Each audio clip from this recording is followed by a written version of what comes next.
Good morning. There it is. Happy Sunday. I hope you're having a good day so far, and I hope that you're excited to be here.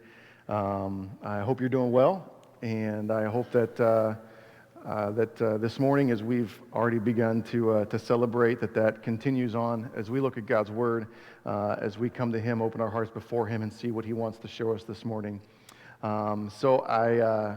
It's a lot of hope, but I pray a lot about it, and my prayer is that you leave through those doors different than when you came in this morning, and hopefully that's become your prayer as well as you think about Sunday morning, think about what's going to happen, and so I look forward to seeing what God does this morning.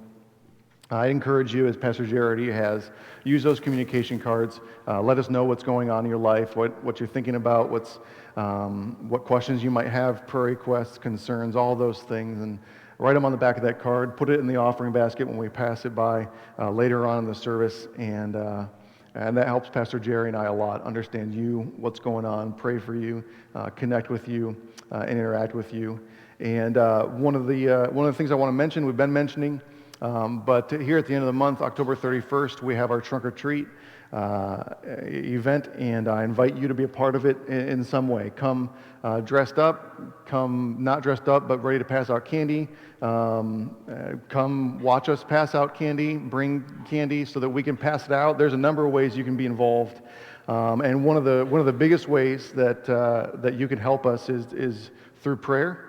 Pray that we have a good turnout and that we get to continue to build relationships, and grab one of those cards on that table on your way out and give it to somebody, and tell them, hey, if you're looking for a safe place for your kids to trick or treat, head down to our church, and it's like an entire neighborhood in one spot, and it moves very quickly, and it's a lot of fun. So please join us. Pray for us, help us, whatever it might be. And if you plan on coming and you didn't fill out a card last week, just write on the back of the card that you plan to be involved in Trunk or Treat, and that way we can kind of get an idea of what to expect.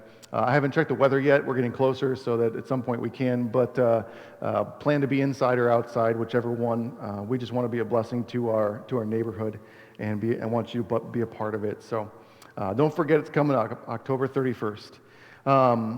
So we are in a series that we've been looking at over the last number of weeks in the parables of Jesus, just the stories that Jesus would tell to illustrate specific truths. And so our parable today is unique, in my opinion, in that I think it's extra confusing. I mean, to an extent, all parables are confusing, and I've said this before, if I followed Jesus, I think, and maybe I'm not supposed to say this, I think I would get pretty irritated sometimes, because every time they ask him a question, he says, well, let me tell you a story. Or he says, well, let me ask you a question. And I would think, no, I just want the answer. Just give us the answer, make it real clear. And this parable, this story, to me at least, seems to be probably his most confusing parable. Like I said, they're all confusing because a parable is really a narrative that's a contemporary word picture that's meant to teach a truth, and typically there's one truth in a parable. And so as a general rule of thumb, when you read the parable, there's really one major lesson that he's trying to get at, but only 1/3 of the story, as a general rule, is actually symbolic of something, which makes interpreting parables a little bit challenging, because you wonder, okay, is this representing something, or is this just a detail? And what's he trying to get at? And then add to that the fact that Jesus is talking to a culture that we are 2,000 years separated from, and thousands and thousands of miles separated from, and that presents us with difficulties in really understanding parables. However, this one is not just confusing. I think this one's actually difficult. This is the difficult one to work through, and it's hard for me it's hard to get to what Jesus is really getting at, and I'll be honest. For that reason, I wanted to skip this parable. I didn't want to do it. I didn't want to try to tackle it. I wanted to move on to easier ones, and I was working on other ones, and God just kept bringing me back to this one and saying, you can't skip this one. We've got to go through this one, and so it's not sufficient just to say it's confusing and it's hard. So we're going to look at what I think is the most confusing parable that Jesus told. And my prayer is that we're going to make sense of it, because if we do, and when we do, I think it's going to confront us, and through it, God is going to open our hearts and do surgery on them, so that we can leave different than when we came in. And so, why don't you, if you would, just pray with me for a moment, and then we'll get into it. But God, I know that your word is truth, and I know that Jesus is very concerned about changing us, and that we can still be changed by your words 2,000 years after they were spoken. And so I would ask that we would each come to this text with open hearts, and that we would be willing to let you do a little bit of surgery, a little bit of change and confrontation in our hearts, and help us to leave different than when we came in. I thank you for what you've already planned to do in our lives, and I pray that we're open to it, and I ask this in your name.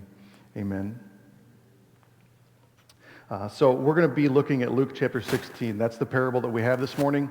Luke chapter 16. It's going to be on page 899 of the brown Bibles in the back, if you brought one of those. Page 899 in the brown Bibles. But Luke chapter 16 is the parable that we're going to look at this morning. And so you could go ahead and turn there. Now, when you do, you're going to notice that there's a title at the top. Those titles are not inspired. Those are added by the editors. That wasn't in the original. And your title may say a number of different things. It may say the parable of the shrewd manager, or the unjust steward, the dishonest manager. There's a number of different titles that it has. And we'll get to which one I think makes the most sense. But sometimes those titles can be confusing, because it's the editors saying, this is what I think it's about. And then they put it out there, and it gives us a bias. So now that I've drawn your attention to the title, ignore it. So Luke chapter 16, we're going to start in verse 1. And eventually we're going to make it through all the way through verse 13.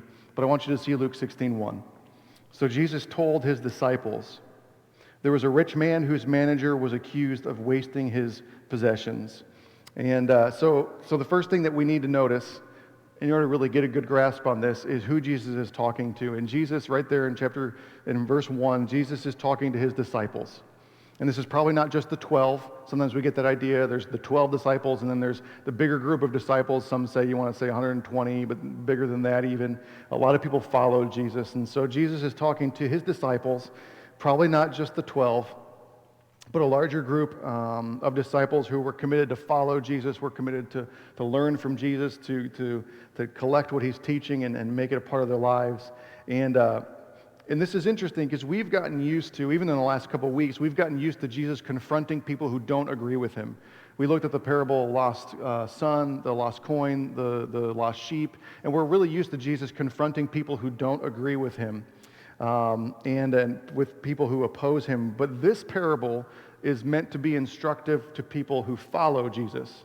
It's meant to teach those who are his disciples, and it's meant to teach on true discipleship. And what you'll notice when you read Jesus' teachings is that he really didn't try, if you look through just the things that he said in his ministry, Jesus really didn't try to sugarcoat what it means to follow him.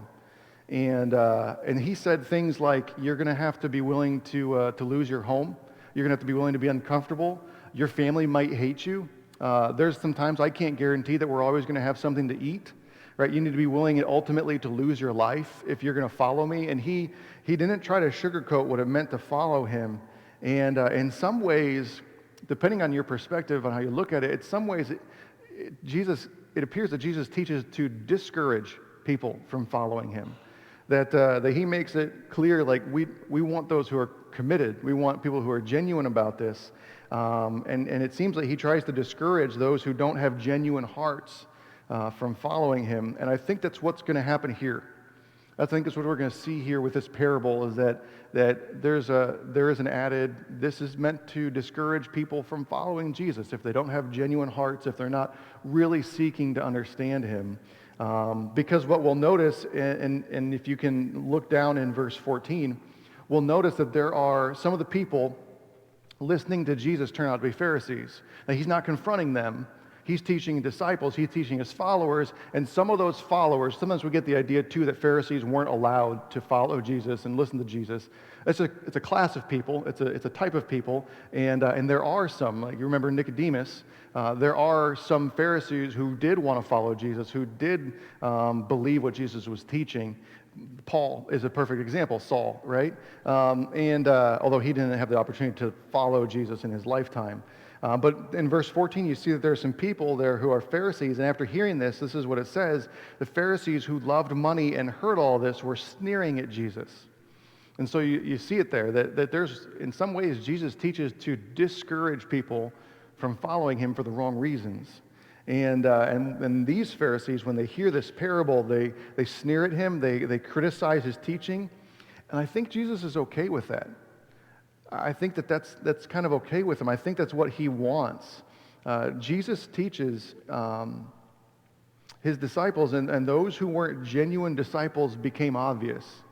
Those who weren't really following him because they believed he was who he was stood out, and they weren't willing to be taught then. They weren't willing to change. They weren't willing to follow Jesus absolutely with what he was saying. And so I want to say this before we get into the rest of the parable. One of two things is going to happen this morning. You're going to hear this parable and you're going to sneer at it, or you're going to roll your eyes, or you're going to ignore it, and it's going to discourage you from following Jesus. Or you're going to hear this parable, and because you want to follow Jesus, you're going to do what you can to put this in practice. Because Jesus is teaching his disciples. And in some ways, this discourages those who aren't from following him. And you'll notice, too, as we get into verse 1 again, I don't usually do this, but I put the verses up on the screen that we're reading. Usually I don't do that because I really believe that it's important for you to be able to follow along in your own Bible and read in your own Bible Jesus' words. I also, you'll notice, though, I put other verses up there sometimes. That's because I know, too, I go fast. It's hard to flip with me when we go to jump different verses. And so we put those up there to help you. But this morning, the reason it's all up there is because this is confusing. And I want us to all see the same text, the same words in the same version. Feel free to use yours as well and compare the two. It's always good. But that's why you see the verses up there this morning. So Luke chapter 16, verse 1 says again, Jesus told his disciples, there was a rich man whose manager was accused of wasting his possessions. So he called him in and asked him, what is this I hear about you? Give an account of your management, because you cannot be my manager any longer. And the manager said to himself, what shall I do now? My master is taking away my job. I'm not strong enough to dig, and I'm ashamed to beg. So in this story, you have this wealthy landowner, and the landowner has a manager, a steward, some of the versions say, and his job is to keep track of the books and keep the business going. He's entrusted to really manage the business. The business is that this landowner rents out his property, he rents out his land to people, and in exchange for the use of the land and to live on the land, those people, this is kind of a feudal mindset, those people give him back what they produce, some of what they produce. And so as rent, he says, you can use my land, I just want a portion of what you produce with it, because I'm going to make money off that too. So they don't give him cash, they give him product, and then he sells the product. And it's the manager's job to keep track of that, to make the agreements, to find the renters, to make sure that all that works well. He's given a lot of trust and a lot of responsibility to make these decisions. And so he decides those deals, he decides the terms of the deals, and his goal as the manager, as the steward, is to make the landowner the most money he can in those deals. So the manager sets up the deals, he keeps the accounts, he's trusted with that decision, he's given a lot of freedom to make those decisions. The landowner just wants to make money. And except this guy, what we read here is that this manager at best is bad at his job. Because the landowner says, hey, so I've been getting these reports, you're mismanaging. Like we're bleeding money, and you're not doing a very good job at managing this, at keeping the books. And so in Jesus' story, we know that this guy is bad at his job, but we know he's not. Sometimes you get the idea that he's stealing money from him, but he's not. This guy isn't a thief. He's just bad at being a manager. And the reason we know that is because Jesus doesn't tell him the landowner has him arrested, has him imprisoned, has him thrown in jail, and demands all of his money back. No, he just says, listen, I'm going to have to let you go. You're not good at this.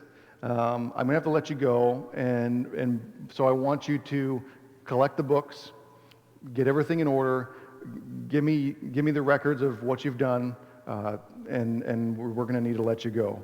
And so get the accounts in order.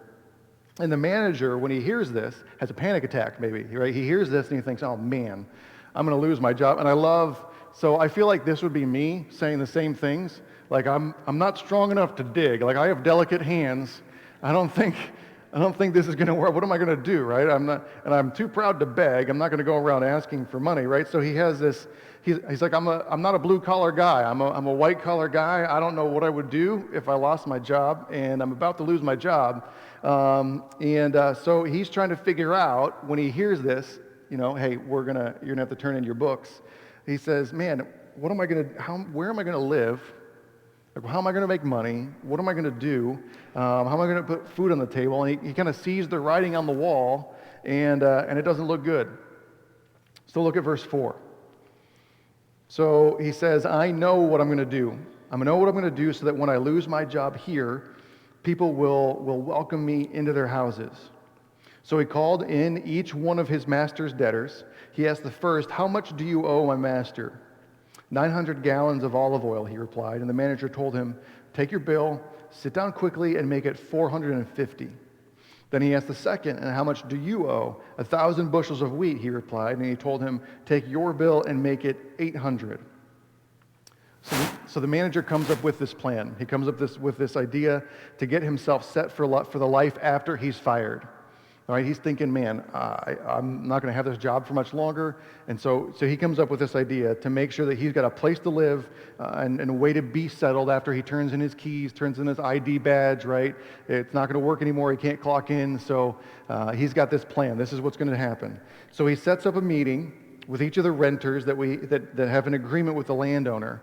Now, we only read of 2 of them. It could be that there were more, but we know he made a deal with 2 of them. And the first guy, apparently, uses the land as an olive farm, right? And this is, I know that the details, the numbers get kind of confusing for us, but this is an incredibly productive olive farm because this guy's deal with the landowner, the rent with the landowner is for 900 gallons of olive oil, which estimates say that's like 150 olive trees.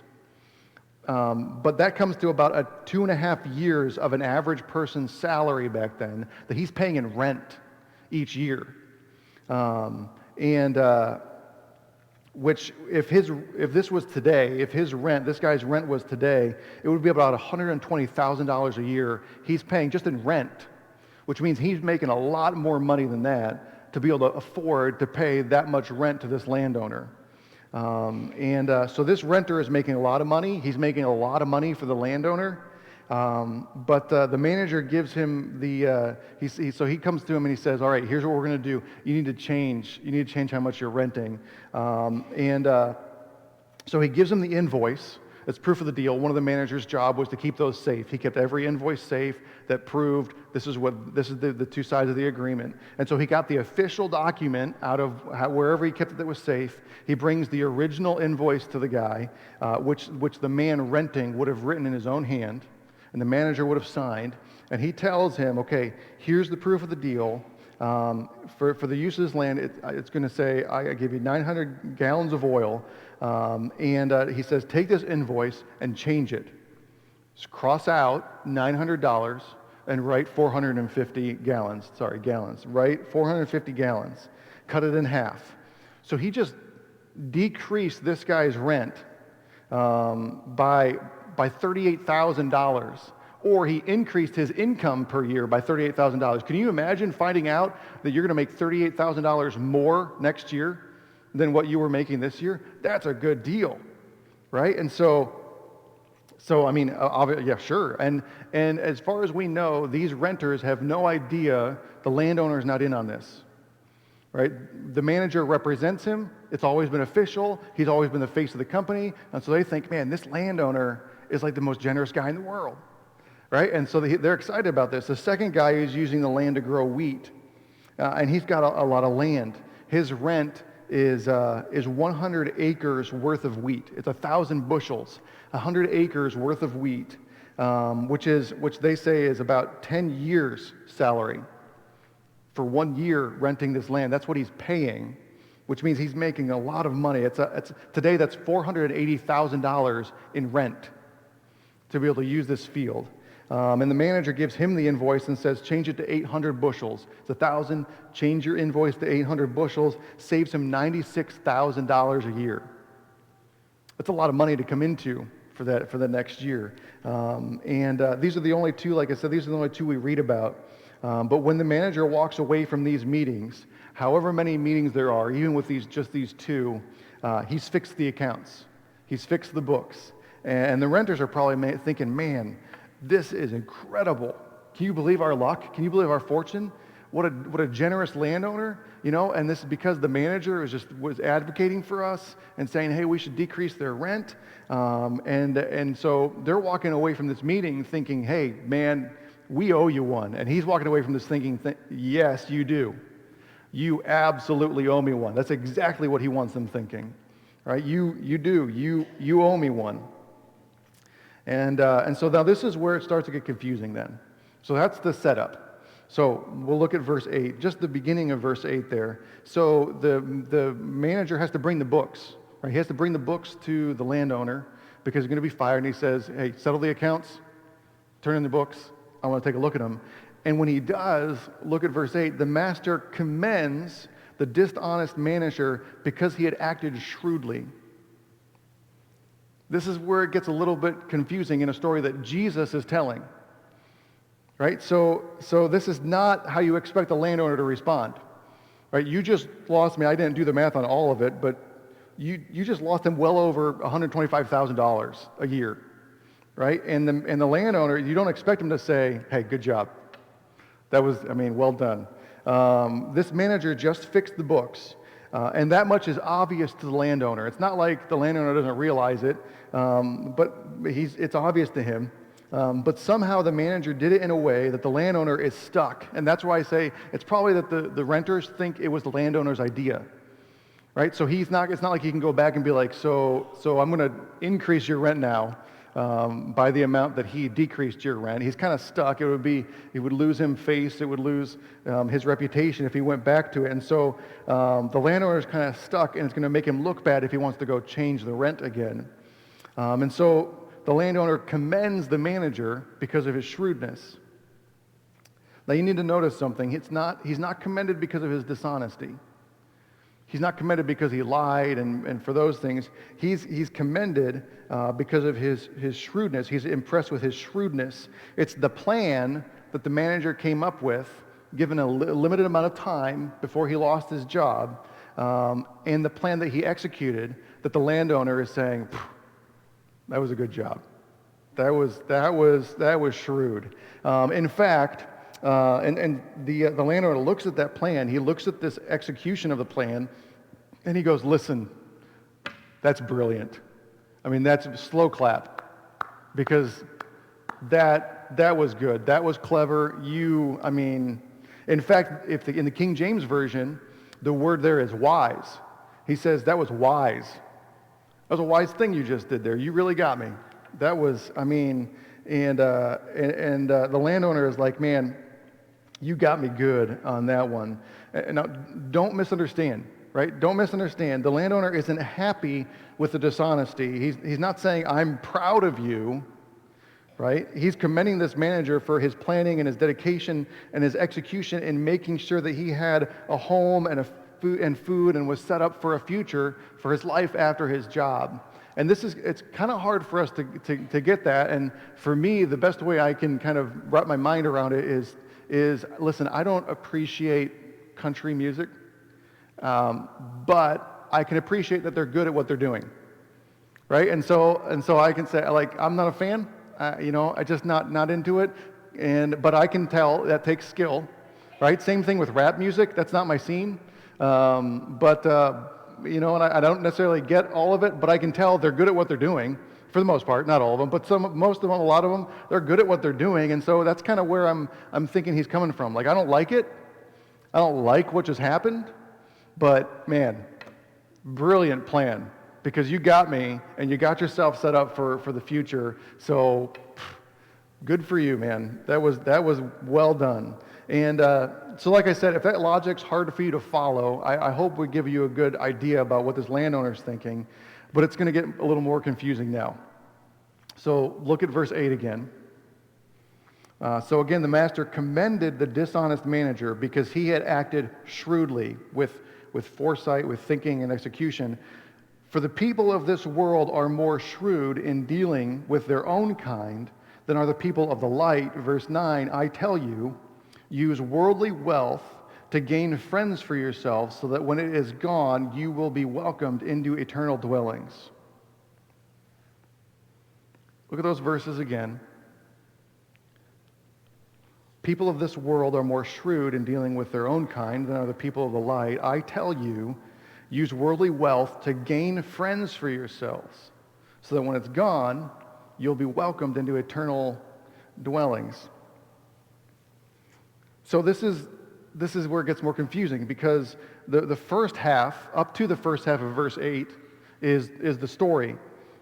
So you're looking at the landowner thinking, you're kind of weird for being impressed by this guy, but I get that you're impressed by his skill. Okay, that makes sense. But now, the second half of verse 8, it's Jesus giving his commentary on the story for his disciples. And so it's Jesus, not the landowner, but Jesus who says first, the people of this world are more shrewd regarding the point of this parable than the people of light. Or the New Living Translation says it this way. I think it makes it a little bit more obvious what he's saying. It says, it's true that the children of this world are more shrewd in dealing with the world around them than are the children of light.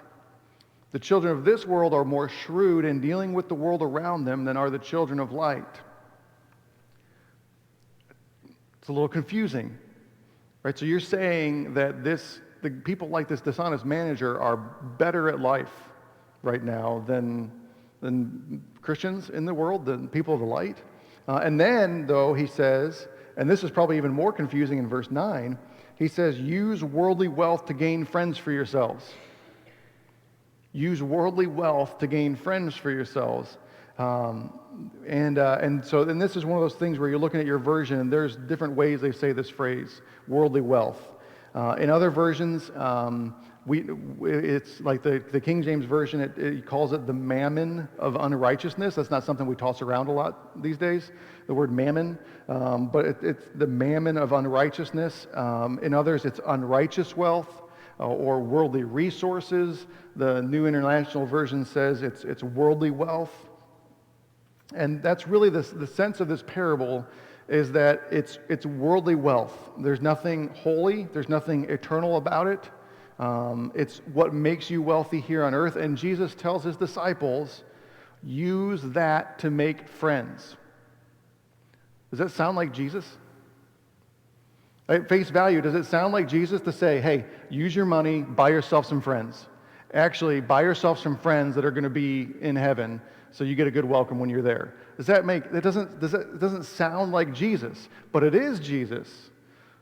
So he's got to mean something that we're not picking up on, right? There's got to be what does this mean? And this is why I said it's confusing at first glance, and it's not easy, and sometimes it's easy to skip the confusing ones, but we need to know what this means. And so in verse 9, what does it mean then when Jesus says, I tell you, use worldly wealth to gain friends for yourselves, so that when the wealth is gone, you'll be welcomed into eternal dwellings. Well, when Jesus says, I tell you, like he does in verse 9, he's saying, here's the lesson. Here's what I mean. Here's the idea of the parable. Here's the point. And the lesson is, as we've said, it's confusing at first glance, and so we need more information, which is good because we get more information. He goes on into verse 10. And in verse 10, he says, whoever can be trusted with very little can also be trusted with much, and whoever is dishonest with very little will also be dishonest with much. So, If you have not been trustworthy in handling worldly wealth, who will trust you with true riches? And if you have not been trustworthy with someone else's property, who will give you property of your own? And so this should help us understand the parable a little bit. The idea is, whatever you do with a little, you're going to do with a lot. Whatever you do with a little, you're going to do with a lot. This is why your parents, when you were little, tried to teach you to save your money. All right? Even though as kids, and I hear this all the time from my sons, can we buy that? Can we buy that? Can we buy that? No, you want to save your money. And whatever, because how you learn to handle what little you have, if you were to come into a lot, this is why the lottery ruins people. Because they weren't wise with a little, and so they're just squanderous with a lot. They don't know how to handle it. And some of you, a lot of you maybe don't follow football or know this name, but those who do maybe will understand a little bit better. But first, when we look at like professional sports players, they're making millions and millions and millions of dollars, and you see a lot of them just waste their money. And it's kind of clear when you watch it, like your mom and dad never taught you like how to save.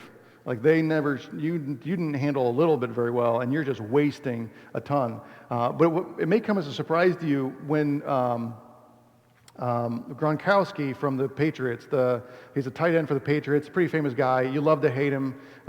This is another example of I don't like at all the guy, but he was good at what he did. Right? I only don't like him because he's Patriots and the Bills play them twice a year, and he destroyed us. And same thing with Tom Brady. I don't like them, but they are good at what they do.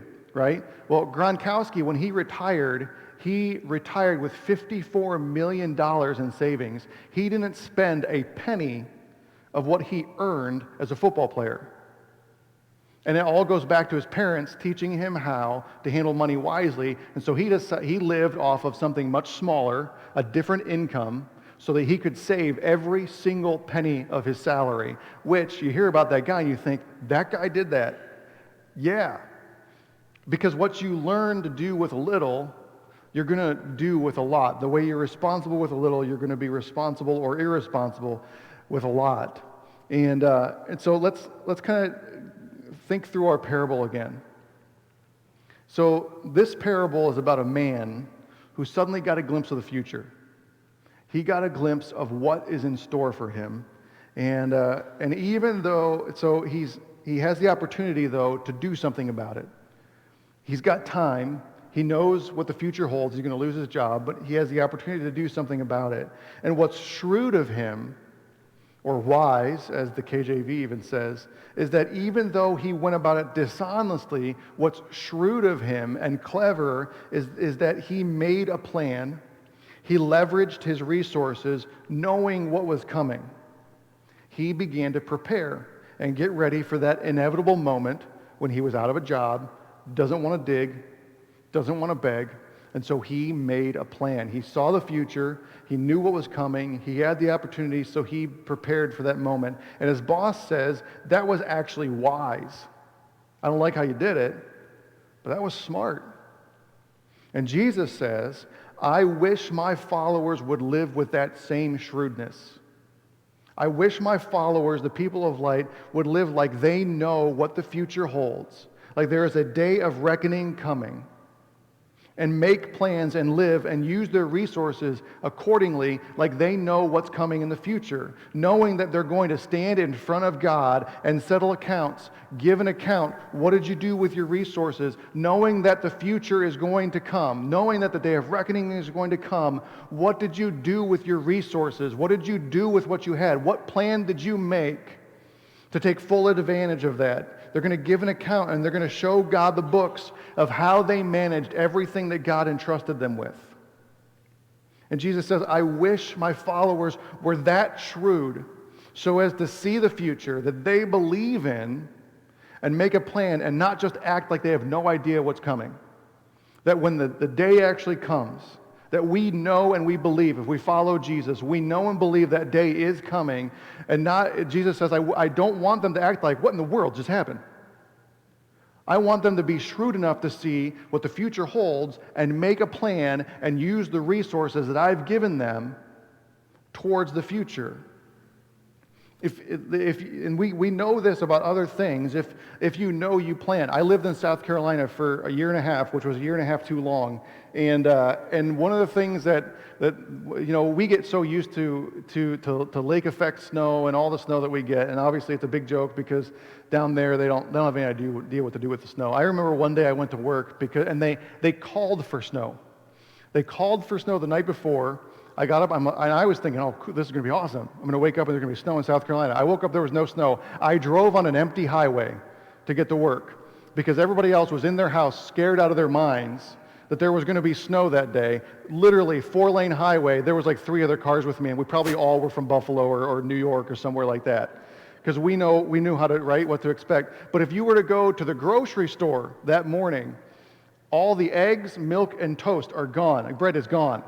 I don't know if people are going to make French toast, if that's what they want, right? They're like, hey, we're going to stay inside. It's going to be snowy. Let's make French toast. Eggs, bacon, and bread are gone, right? Because if you know that the worst is coming, in their case, an inch of snow, they cancel school and they plan, right? Let's plan ahead and get to the store now. It's going to be a long one, which is funny because when it did snow, it melted in like an hour. It was gone like within an hour of snowing. But if you know, you plan, right? How many of you, although some of you were of the other mindset, but you remember Y2K, right? People are buying, canned goods and rice, and they're like trying to make sure they have generators ready to go because we're going to get set back to the 1700s when our computers decide that they don't know what they're doing anymore, right? I didn't. I just sat and watched the computer. I just watched it. I was really excited. I'm like thinking, this is going to shut off in 10, 9, and then it didn't. And I thought, I'm going to bed. That was highly disappointing. But if you know what's coming, you plan. And if you know what's coming and you don't plan, everybody else looks at you and thinks you're a fool. All right? Why would you not plan? So what does this mean? What Jesus's followers do, right? If they're to act shrewdly, knowing that the future ultimately holds eternity, what do? What is it to act shrewdly as a follower of Jesus? What would they do if they genuinely believed in Jesus as their living hope, like we just sang about? What would a follower of Jesus do, believing that in the future there's a living hope and there's an eternity and that time is coming? According to Jesus, they would take what resources God has given them and use it to bless as many people as possible, make as many friends as they can in order to form redemptive relationships. So there will be people there to welcome them when the future actually comes.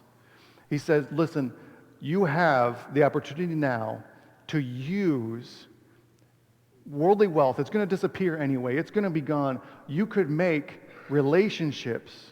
You could use it to bless other people and form redemptive relationships so that when you get to heaven, you're not going to go alone. That those relationships that you went out of your way for, that you spent time on, your resources on, those people, because of your generosity and your care and your love, formed a relationship with you, and through that relationship formed a relationship with God. And so when you get to heaven, they're going to be there standing there saying, thank you. Welcome. We're all here together now. The shrewd follower of Jesus sees that the resources, the wealth that he has been entrusted with are only temporary. You notice there he says in verse 9, use worldly wealth to gain friends for yourselves so that when it's gone, it's going to be gone. It's only temporary. That wealth, that the resources are only temporary, and the follower of Jesus can see that because he knows what's coming in the future.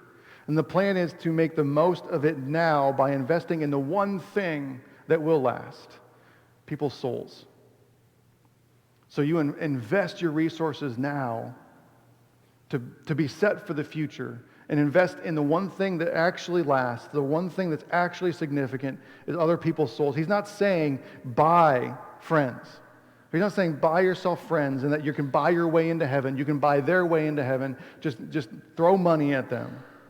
He's saying invest in that relationship. Use what you have to build redemptive relationships. Look at Luke chapter 12, verses 32 to 33. This is Jesus again. He says, "Do not be afraid, little flock, for your Father has been pleased to give you the kingdom." If you believe, you're getting the kingdom. You're going to be in heaven. So sell your possessions, give to the poor, provide purses for yourselves that won't wear out, a treasure in heaven that will never fail, where no thief comes near and no moth destroys. He says, give what you have so that other people will be there too. This is why we do trunk or treat. This is why we do the block party. This is why, and some of you know, this is why I stand out there on some mornings of the daycare and give away free coffee to the daycare families. This is why we want to be generous with our community. Because God has been pleased to give us the kingdom. So give away what you have. Give away your resources to people who you can bless and build relationships with so that they become a treasure in heaven. So that if they go before you, they'll be standing there welcoming you to shake your hand and say thank you. The reality is the possession of wealth is a test that proves where your faith is. Owning wealth, having resources is a test that proves where your faith is. Look at verse 13. This is the conclusion of all of it. Jesus comes to the conclusion and says, listen, no one can serve two masters. Either you will hate the one and love the other, or you will be devoted to the one and despise the other. You cannot serve both God and money. There can only be one number one. Are you faithful to God with your wealth, or are you faithful to yourself? Are you faithful to God with your resources, or are you faithful to yourself? Knowing that there is a day coming where accounts will be settled. What are you doing with what you have now? Are you being faithful to yourself with your resources, or are you being faithful to God? Are you using what you have, your time, your talents, your money, are you using it to make the most of God in the lives of others? So that when the day comes, there will be people there welcoming you and celebrating eternal life with you forever? Or are you simply using what you have to enjoy your life now? With little thought and little plan towards the future, even though you know there is a day coming and this won't last. All this fancy stuff won't last. Jesus says, I wish my children, I wish my followers were shrewd enough to see the future and strategize and plan now and use their resources to make the eternal future the best it could possibly be by building relationships, by building redemptive relationships so as many people as possible are going to be there. And the reality is, wealth is a test. What we have now is a test. If you look at the future and see that God has something greater in store for those who believe, but you live like this is all there is in life now, then most likely you don't have genuine faith. I'll say that again. If you look at the future and you see that God has something greater in store for those who believe, but you live like this is all there is now, then most likely you don't have genuine faith. Because if God was number one, if you really believed in that future, you would serve God shrewdly, preparing for that future. You'd see that what you have is little compared to what you will have, and that it is worth investing the little that you have into other people and to ensure that you don't go to heaven alone. It's a test that proves your faith. I don't really need this because the future has something better. I'm going to use it to make a difference for someone else so that they can have that future too. It's a test that proves faith. What we do with our wealth proves what we believe and whether we have faith. So Jesus is teaching his disciples. Some of you are going to hear this, and because you want to follow Jesus, because you are a genuine disciple, you're going to take a hard look at your wealth, and you're going to take a hard look at your possessions and say, how am I using this? How can I use this to plan for an eternal future, not just a financial future? Because you want to follow Jesus. That's the question you should be asking walking out of here. How am I going to use what God has given me to plan for an eternal future, not just a financial future? But some of you are going to hear this, and you're going to sneer at it, and you're going to roll your eyes, and you're going to ignore it, because in your heart, you don't really believe, and you don't really desire to follow Jesus. And so you're going to walk out of here, and you're going to be faithful to your wealth. You're going to be faithful to yourself, and that's your choice. But I need you to hear this. You're only saving up for a fancy casket and headstone, because there's a future that is far greater than what we can buy with our money. And it comes by faith in Christ. And so if that's the future, then what I have now should be invested in that future so that there are more people there to welcome into heaven. Will you pray with me? God, please give us genuine faith. Please give us genuine belief.